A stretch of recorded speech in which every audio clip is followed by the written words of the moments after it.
Stop!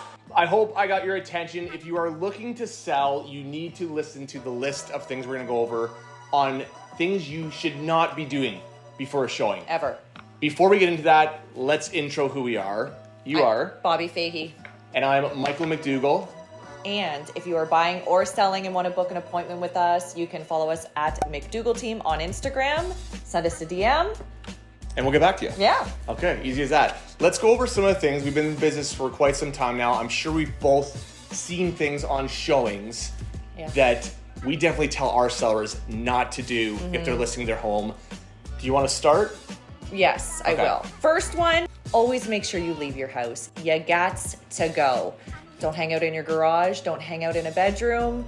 Don't even hang out in the doorway. You gotta get everybody that lives in that house out and just give the agent and those potential buyers a respectful and peaceful showing. Space to breathe. Yeah. Right? The awkwardness factor is at like a 10 when a buyer and a seller meet in the home. So get out. I don't want to hear, but I know more about the home. I can show that. Like, get out, please. Also, don't smoke cigarettes. Don't smoke marijuana. Weed.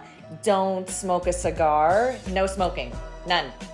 I know it's legal, but it should be illegal when you're selling. 100%. Okay, let's talk about the smells. Like all the smells when you're touring a home. What smells are like a no-brainer where it's like, that's just too much? You know what? There's a couple. Anything that's like overly scented, like if you're spraying like heavy Febreze or like those plugins, buyers can tend to think that like you're trying to mask a smell, but also cooking smells too. Just like heavy greases, heavy oils. Yeah, if you got a showing at 6, don't throw a big old fish on the frying pan at 5:30. So now the time is to finally cook that beautiful piece of salmon we've been waiting for. Yeah, no, don't do that. Unless you're leaving a pack of like gravel on the counter for the buyer, but like you're literally gonna just drive them out of your home. Yeah, so scents, definitely just keep it, muted and fresh, but just not overly scented. Let's talk dog shit. Yeah. let's just go there. Yeah. And unfortunately, I'm not just talking about dog mess in the backyard. I think we've seen it all. I've seen it inside of a house. Yep, 100%. Also, like cat litter and stuff like that can be smelly. And, I've had cats before, and the litter can sometimes get outside of the pen. You just want to clean all that stuff up too. It's not pleasant. You really want to show the buyer that you take really good care of your property. I think like the worst thing you can do is having like dog feces, pet feces inside the home. I know sometimes it's like you didn't know, you left the house quickly, but just maybe do a once over before a showing, making sure that everything is cleaned up. Also, it's a really, really good idea that if you are going to paint your house in some way, definitely have a specialist come in and give, their professional opinion on what colors to choose.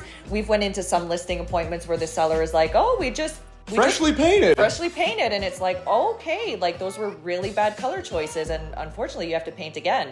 So I think that's another really key topic to make sure you do before. I think a team like us offers that home enhancement service. So before you are listing your property, you can talk to one of our specialists, and they're going to give you a list of like what colors are trending right now. Because again, you don't want to be in a home and you feel like you're stuck in like 1990 and literally you feel bad because they just spent $5,000 repainting their entire home. So guys, these are just a few top things that I feel like you shouldn't be doing when you're trying to sell your home, especially in a really tough market. A couple of years ago, you probably could have done any of these things and your home would have somehow still sold for like $500,000 over asking because there was just a demand at that point. But right now it's just like, you gotta look amazing out there. You gotta stand out above the competition. So we do have a full list of all the things not to do before selling your home and prepping it. So send us a DM and we'll send it over to you. Bye. Bye.